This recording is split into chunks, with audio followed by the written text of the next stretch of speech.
Hello everyone. तो जैसा कि हम लोग देख रहे थे BCS 51 का दिसंबर 23 का सॉल्यूशन, आज हम लोग देखेंगे क्वेश्चन नंबर 3। तो ये बोल रहा है draw ERD for OAS make necessary assumptions. ये भी 10 मार्क्स का क्वेश्चन है। और यहाँ पे देखिए आप लोग से ER डायग्राम पूछ रहा है। ER डायग्राम, ER मतलब एंटिटी रिलेशनशिप डायग्राम, और टॉपिक क्या है? वही OAS ऑनलाइन एडमिशन सिस्टम।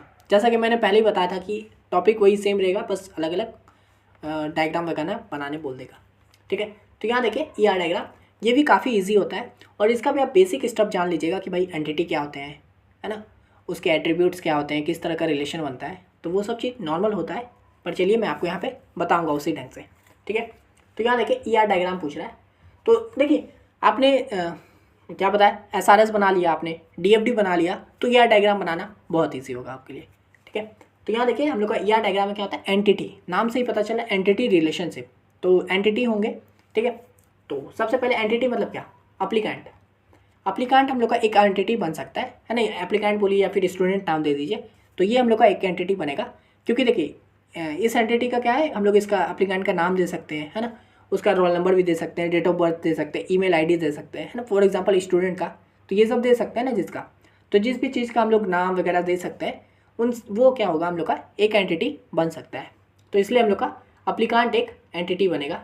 ठीक है, अब यहाँ देखिए ये एप्लीकेंट एंटिटी है, इसको हम लोग रेक्टेंगल शेप में दिए हैं। अब हम लोग इसका क्या करेंगे, यहाँ पे ये देखिए हम लोग इसका एट्रीब्यूट्स बनाएंगे। अब देखिए एट्रीब्यूट्स कैसे बनता है, सर्कल में। ठीक है, तो ये एंटिटी है, इसका एट्रीब्यूट है, ये सब कनेक्टेड रहेंगे इससे। तो देखिए मैंने एक एप्लीकेशन आईडी पर एप्लीकेंट आईडी बनाया है ना, फिर उसका डेट ऑफ बर्थ दिया हूँ, एड्रेस दिया हूँ, फ़ोन दिया हूँ, ईमेल दिया हूँ, नेम दिया हूँ। तो ये सब क्या है, हम लोग का एप्लीकेंट का एट्रीब्यूट्स है। ठीक है, अब ये देखिए एट्रीब्यूट्स को ना जरूरी नहीं है कि ये सब ऐसे नीचे कनेक्टेड रहेगा, ये सब आपका ऐसे ऊपर कहीं से भी कनेक्टेड हो सकते हैं, है ना। जिस तरह ये जो नीचे है, मैंने इसको डायग्राम के तौर पे बनाया, इसलिए ये नीचे कनेक्टेड बने हैं सिर्फ। पर अगर आप चाहो तो एप्लीकेंट को कैसे भी करके इसका ये दे सकते हो। ठीक है, अब ये सब जो एट्रीब्यूट है, जैसे कि एप्लीकेंट का नेम हो गया, आप ना चाहो इस नेम की जगह पे आप दे सकते हो एप्लीकेंट नेम, इसका नाम दे सकते हो, applicant email, applicant phone, applicant address, date of birth, applicant ID. तो इस तरह से आपने ये सब इसका एट्रीब्यूट दे दिया है। आप चाहो तो इसमें और बढ़ा सकते हो, कुछ घटा भी सकते हो, तो ये आपके ऊपर है। ये हो गया एप्लीकेंट। अब यहाँ पे देखिए एप्लीकेंट क्या होगा, एप्लीकेशन, है ना। ये एप्लीकेंट मतलब क्या, एक तरह से स्टूडेंट समझ लीजिए, स्टूडेंट आपने बनाया। अब क्या होगा, एक एप्लीकेशन। ठीक है, अब ये एप्लीकेशन क्या है, तो एप्लीकेशन का भी एक एंटिटी हम लोग बना सकते हैं। क्योंकि देखिए हम लोग एप्लीकेशन का आईडी दे सकते हैं, है ना, एप्लीकेशन का स्टेटस दे सकते हैं, एप्लीकेशन का डेट बता सकते हैं। तो एप्लीकेशन भी हम लोग का एक बन सकता है एंटिटी। ठीक है, तो हम लोगों ने दूसरा एंटिटी बनाया एप्लीकेशन का। अब ये देखिए एप्लीकेंट और एप्लीकेशन के बीच में हम लोग रिलेशन बनाएंगे। तो वो रिलेशन कैसा है, तो वो क्या कर रहा है, सबमिट का है। तो देखिए कोई भी रिलेशन जो बनता है, दो एंटिटी के बीच में रिलेशन कैसे बनेगा, तो वो आएगा हम लोग का डायमंड के शेप में। ठीक है, तो ये एप्लीकेंट क्या कर रहा है, सबमिट कर रहा है एप्लीकेशन को। ठीक है, तो ये जो हम लोग का दोनों का बीच में रिलेशन बना है। अब देखिए ये जो डायग्राम है, अब ये झूठ मूठ का यहाँ से सबमिट आ रहा है, तो इसलिए मैं बोला हूँ कि इसका डिज़ाइन आपके हिसाब से चेंज हो सकता है, अपने हिसाब से बनाइएगा। फॉर एग्जाम्पल मैं आपको दिखाई देता हूँ, जैसे ये एप्लीकेंट है ना, एक काम करते हैं, इसको यहाँ से ये सब हटा देते हैं। ठीक है, तो यहाँ पे आप लोग का ये हो गया, फॉर एग्जांपल अपने एक एंटिटी बनाया है ये। ठीक है, तो इसके जो एट्रीब्यूट होंगे ज़रूरी नहीं है कि सारे नीचे कनेक्टेड होंगे। ये देखिए यहाँ से एक बना दिया, यहाँ से आपने एक बना दिया, इस तरह से आपने एक बना दिया। एट्रीब्यूट है ना, एट्रीब्यूट मतलब वही जो सर्कल के अंदर था। ये देखिए पहला एट्रीब्यूट हो गया, ये दूसरा एट्रीब्यूट हो गया, ये तीसरा एट्रीब्यूट हो गया, और उसका जो रिलेशन है आप देखिए, ये हो गया दूसरा, ये आपने एक दूसरा एंटिटी बनाया है, तो ये हो गया आपका दूसरा एंटिटी। आप इसका एट्रीब्यूट यहाँ दे सकते हो ऐसे ही, है ना। इसलिए मैं बोल रहा हूँ एंटिटी रिलेशनशिप, ये सब जो डिज़ाइन है ना, ये अपने हिसाब से चेंज हो सकता है। आप वैल्यू सेम रखो, उससे कोई फ़र्क नहीं पड़ता है। और इन दोनों का बीच का आपको पता है रिलेशन कैसे बनेगा, तो डायमंड के शेप में बनेगा। तो ये आपने इस तरह से ऐसे करके आप रिलेशन बना सकते हो, समझ गए होंगे ना। तो ज़रूरी नहीं है कि भाई एग्जैक्टली सेम प्रोसेस को फॉलो करोगे ना, जो सबमिट से यहाँ से आ रहा है तो यही आ रहा है ना, तो ये अपने हिसाब से चेंज कर सकते हो। तो ये हो गया एप्लीकेंट। मैंने एप्लीकेशन बनाया, इसका भी आप चाहो तो एप्लीकेशन, देखिए मैंने आईडी दे दिया है, एप्लीकेशन डेट दे दिया है, एप्लीकेशन स्टेटस दे दिया है। आप चाहो तो एक एप्लीकेशन नंबर दे दीजिएगा, है ना, एप्लीकेशन नंबर भी होता है ना, यहाँ पे आईडी की जगह पे आप एप्लीकेशन नंबर भी कर सकते हो। ठीक है, तो वो एप्लीकेशन हो गया। तो इन दोनों के बीच में एप्लीकेंट क्या करेगा, सबमिट करेगा एप्लीकेशन को, है ना। यूज़र जो है, आप चाहो तो इसका नाम यूज़र रख सकते हो, यूज़र क्या करेगा, सबमिट करेगा एप्लीकेशन को। नॉर्मल सी बात है, ये हो गया।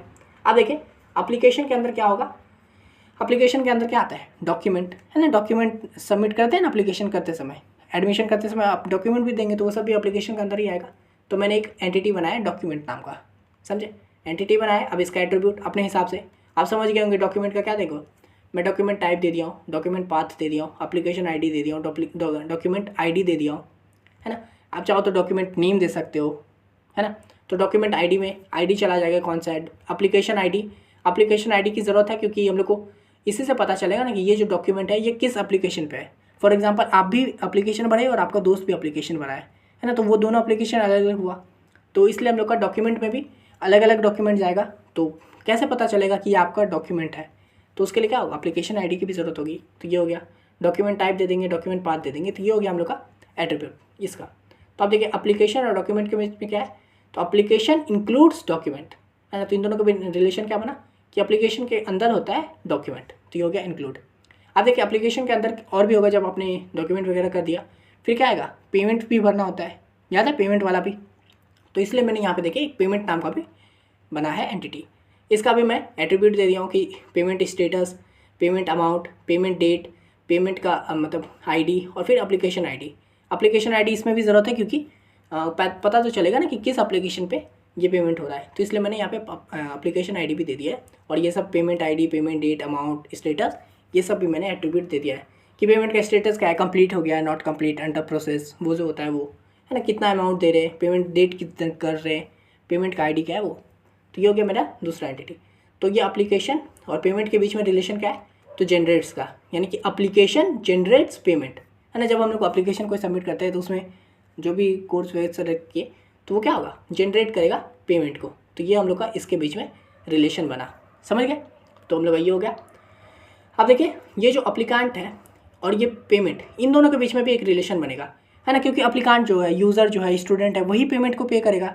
तो क्या होगा, वही एप्लीकेंट मेक्स पेमेंट, यानी कि क्या है, एप्लीकेंट और पेमेंट के बीच में क्या रिलेशन बना, मेक्स का बना, यानी कि एप्लीकेंट जो है वो पेमेंट करता है। तो ये हो गया। अब देखिए आप चाहो तो इतना भी बना के रुक सकते हो कि भाई आपने यही काम कर दिया, एप्लीकेंट, डॉक्यूमेंट, ये सब कर दिया आप लोगों ने, ठीक है। बट अगर आप देखें, हम लोग को याद है, हम लोगों ने ओएस में देखा था, डीएफडी में भी देखा था एडमिशन कमेटी के बारे में, है ना, एडमिशन कमेटी, एडमिन, वो सब भी बनाए थे। तो अपने हिसाब से देखें, जैसा मैं बोला आप आराम से बढ़ा चढ़ा के लिख सकते हो, मैंने यहाँ पे एकदम प्रॉपर में बताया है ताकि आप चाहो तो इसको कम भी कर सकते हो, ठीक है। तो यहाँ पे देखिए मैंने एक एडमिशन कमेटी नाम का भी एंटिटी बनाया है। अब देखिए एडमिशन कमेटी में आप चाहो तो उसका नाम दे दिए, कमेटी आईडी दे दिए। यहाँ पे मैंने 2 बनाया है इसका एट्रीब्यूट, आप चाहो तो और भी ज़्यादा कर सकते हो, है ना, तो वो आपके ऊपर है। कमेटी ईमेल कर सकते हो, है ना, तो वो सब आपके ऊपर है कि आप कितना देना चाहते हो इसका एट्रीब्यूट। यहाँ पे मैंने 2 दिया है, नेम और कमेटी आईडी दे दिया। अब देखिए ये जो एडमिशन कमेटी और एप्लीकेशन के बीच में क्या था, याद है, एडमिशन कमेटी ही तो रिव्यू करता है ना एप्लीकेशन को, फिर रिजेक्ट या सेलेक्ट करता था। तो वो क्या है, इन दोनों के बीच में बनेगा, क्या करेगा, एप्लीकेशन कमेटी रिव्यूज़ एप्लीकेशन। तो इन दोनों के बीच में ये हम लोग का रिलेशन बना रिव्यू का, जो एडमिशन कमेटी है वो रिव्यू करेगा एप्लीकेशन को, और ये एप्लीकेशन जो है आया यहाँ से, समझे। तो ये हो गया हम लोग का रिलेशन। अब चाहो तो इतना बना के रुक सकते हो, बात खत्म। पर यहाँ याद है मैंने एडमिन का भी बताया था एक, कि एडमिन भी था, तो चलो एक एडमिन एंटिटी भी बता ही देते हैं। तो वही एडमिन मैंने बना दिया, फिर इसका मैंने ईमेल दे दिया, नेम दे दिया, एडमिन आईडी दे दिया, और आप चाहो तो 2-3 चीज़ और डाल सकते हो, है ना। तो वो आपके ऊपर है, एडमिन ईमेल, कुछ भी, फ़ोन नंबर, वो सब आपके ऊपर हो गया। तो ये हम लोगों ने एट्रीब्यूट बनाया। अब देखिए ये जो एडमिन है ये हम लोगों को क्या करेगा, एडमिन हैज़ एडमिशन कमेटी, यानी कि एडमिन के अंदर ही एडमिशन कमेटी होंगे, है ना। एक तरह से एडमिशन कमेटी जो है वो एडमिन भी तो होगा ना, तो वही है कि एडमिन के अंदर आएगा एडमिशन कमेटी, यानी कि हैज़। तो इन दोनों के बीच में हैज़ का बना एडमिशन कमेटी। और फिर क्या है, देखिए एडमिन जो है, याद है वो एप्लीकेशन को भी ध्यान देता था, एप्लीकेशन को मैनेज करने का काम करता था। तो इसलिए हम लोग को एप्लीकेशन और एडमिन के बीच में क्या रिलेशन बना, तो मैनेज का बना, ठीक है, यानी कि जो है एडमिन जो है वो मैनेज करता है एप्लीकेशन को, ठीक है। तो इस तरह से हम लोगों ने पूरा ER डायग्राम देख लिया, मैंने पूरा डिटेल में बताया, आप अपने हिसाब से कम ज़्यादा कर सकते हो। पर बस वही चीज़ है, आप चाहो तो ER डायग्राम के बारे में एक बेसिक नॉलेज ले सकते हो कि भाई एंटिटी कैसे दिखाते हैं, है ना, ये जो एट्रीब्यूट होते हैं वो किस तरह के होते हैं, रिलेशन कैसे बनता है ना, रिलेशन में क्या क्या, जैसे यहाँ पे सबमिट्स यूज़ कर रहे हैं, हैज़, रिव्यू, इंक्लूड्स, जनरेट्स। तो इस तरह से आप सोच पाओगे। तो वो बेसिक 5-6 मिनट का वीडियो देख लीजिएगा, पर आप यहाँ से भी सब कुछ समझ ही गए होंगे, ठीक है। तो ये था हम लोग का ER डायग्राम के बारे में। तो अगर आपको PDF चाहिए तो पता ही क्या करना है, इंस्टा पे मैसेज कर दीजिएगा, यही BCS 51 दिसंबर 23 का। और हाँ, जैसा कि मैंने आपको प्रीवियस वीडियो में भी बोला था, इस वीडियो में भी एक बार दोहरा देता हूँ, वो डिस्क्रिप्शन के एंड वाला वीडियो को ज़रूर देख लीजिएगा। इस वीडियो के भी डिस्क्रिप्शन के एंड में वीडियो है, तो उसे ज़रूर देख लीजिए। इस वीडियो के ख़त्म होने के बाद उसको ज़रूर देख लीजिएगा और आपसे जो बन पाता है ज़रूर कीजिएगा, ठीक है। उससे मेरी काफ़ी सहायता हो जाएगी, तो इसलिए इग्नोर मत कीजिए। अगर आप पहले नहीं देखे तो अब देख लीजिए, ठीक है। अब चलिए हम लोग क्वेश्चन नंबर बी देखते हैं, 3 का भी। Draw use case diagram for OAS। ये हम लोग का 10 मार्क्स का क्वेश्चन है। अब यहाँ पे देखिए यूज़ केस डायग्राम पूछा है, तो ये भी आपसे पूछता है, तो इसलिए मैं बोला ना, आप ये दिसंबर 23 का देखें ना, आप लगभग सब कुछ देख लिया हो, ठीक है। तो यूज़ केस डायग्राम ये भी काफ़ी ईजी है। तो देखिए इसका बनाने का, तो इसको देखिए नॉर्मल, इसको बनाने का नॉर्मल सिस्टम कि हम लोग का अप्लीकेंट हो गया और एडमिन हो गया। ये क्या हो गया हम लोगों का, दो जो काम करने वाले हैं, ठीक है, दो जो मेन आदमी है वो हो गया, एक अप्लीकेंट और एक एडमिन, ठीक है। तो अब ये देखिए ऑनलाइन एडमिशन सिस्टम, यानी कि यूज़ केस डायग्राम, यानी कि जो अप्लीकेंट है वो क्या क्या चीज़ यूज़ करेगा और ये जो एडमिन है वो क्या क्या चीज़ मैनेज करेगा, यूज़ करेगा, उसके को दिखाना है, ठीक है। तो अप्लीकेंट हो गया। अभी इसके अंदर जो भी होगा, तो रजिस्टर्ड अकाउंट, तो ये जो अप्लीकेंट होगा वो रजिस्टर अपना अकाउंट करेगा, अकाउंट का रजिस्ट्रेशन करेगा, वो सब करेगा। फिर जो अप्लीकेंट है वो लॉगिन भी कर सकता है, वही सब चीज़ है जैसा आपने मैंने पहले बोला ना, आपने DFD ER डायग्राम देख लिया ना, तो ये सब चीज़ सब कुछ एक दूसरे से कनेक्टेड है। एक बार आपको दिमाग लगाना है, बाकी सब कुछ आप खुद ब खुद बनते जाएगा, ठीक है। तो यहाँ पे यूज़ केस में क्या करना है, आपको एक तरह से बॉक्स बना देना है, जो भी आप सिस्टम बना रहे हो उसका नाम दे देना ऑनलाइन एडमिशन सिस्टम। अब यहाँ पे क्या एप्लीकेंट करेगा, रजिस्टर्ड अकाउंट कर सकता है, फिर वो लॉगिन भी कर सकता है ना। उसके बाद क्या है, एप्लीकेंट जो है सबमिट एप्लीकेशन करेगा, फिर वो अपना डॉक्यूमेंट को अपलोड करेगा, वो पेमेंट करेगा, मेक पेमेंट, फिर वो ट्रैक एप्लीकेशन स्टेटस, फिर वो अपना व्यू नोटिफिकेशन, सब कुछ, ये सब कुछ पहले से चीज़ है ना। वो सबमिट किया, फिर अपना डॉक्यूमेंट अपलोड किया, पेमेंट किया, अपने आप एप्लीकेशन स्टेटस को स्टैक कर रहा है, नोटिफिकेशन जो आ रहा है वो सब देख रहा है, ठीक है। तो ये सब काम क्या है जो एप्लीकेंट करेगा। अब ये जो है, इसको जैसे मैंने यहाँ से सारे कनेक्टेड किया है, तो आप चाहो तो एक ही जगह से कनेक्ट कीजिएगा, पर मैं अगर करता तो वो थोड़ा घिचीर पिचीर हो जाता है, इसलिए मैंने उसको यहाँ से नीचे से कर दिया है। बट आप उसी तरह से गैप लेके बनाइएगा ताकि सब एक ही जगह से कनेक्ट कर पाओ, है ना। जैसे ये सब जो है ना, तो वो कोई इशू नहीं है, बस थोड़ा दिखने में सुंदर लगेगा इसलिए, ठीक है। आप चाहो तो इसको छोटा बना दो एप्लीकेंट को, ये हो गया। अब यहाँ पे देखिए एडमिन जो है, एडमिन क्या क्या काम करेगा, तो एडमिन है, एडमिन भी लॉगिन करेगा, है ना, सिस्टम में लॉगिन किया, फिर वो क्या करेगा, मैनेज एप्लीकेशन, जो एप्लीकेशन है उसको मैनेज कर रहा है, रिपोर्ट को जनरेट कर रहा है ना, रिव्यू कर रहा है एप्लीकेशन को। आप चाहो तो वही रिव्यू एप्लीकेशन, एडमिन के अंदर ही एडमिशन कमेटी आता है, तो उतना डेप्थ में जाने की ज़रूरत नहीं है। आप चाहो तो एक और यहाँ पे एंटिटी बना सकते हो, या फिर आदमी समझो, तो एडमिन की जगह एक एडमिशन कमेटी बना दिए, वो यही रिव्यू एप्लीकेशन करेगा, वो सब काम करेगा। तो आपके ऊपर है, पर दो से काम चल जाता है नॉर्मली। तो एडमिन क्या करेगा, रिव्यू एप्लीकेशन, फिर एप्लीकेशन अपडेट करेगा, है ना, जो भी स्टेटस रहेगा उसको अपडेट करेगा, अगर रिव्यू में है, कंप्लीट हो गया, रिजेक्ट हो गया, जो भी है वो करेगा। फिर शॉर्टलिस्टेड स्टूडेंट, है ना, स्टूडेंट को शॉर्टलिस्ट करेगा, सारा काम एडमिन ही कर रहे हैं इसमें, ठीक है। आप एडमिशन कमेटी भी बना सकते हो कलर करके, मैं फिर से दोहरा देता हूँ ताकि आपको रहे, ये सब चीज़ को भी आप अपने हिसाब से कर सकते हो कम ज़्यादा, ठीक है। वो हो गया। फिर क्या करेगा, सेंड नोटिफिकेशन, ये नोटिफिकेशन भी भेजेगा एप्लीकेशन से रिलेटेड। तो ये इस तरह से हम लोगों ने ऑनलाइन एडमिशन सिस्टम का यूज़ केस देख लिया है। आप चाहो तो इसमें स्टेप्स बढ़ा भी सकते हो, है ना ये सब जो है जनरेट, ये सब अपने हिसाब से बढ़ा भी सकते हो, कम भी कर सकते हो, आपके ऊपर है, ठीक है। तो ये हो गया आप लोग का यूज़ केस डायग्राम, बहुत सिंपल सा चीज़ था, देख रहे। तो आशा करते हैं अपना वीडियो समझ में आ गया होगा। वीडियो पसंद आए तो लाइक कर दीजिए।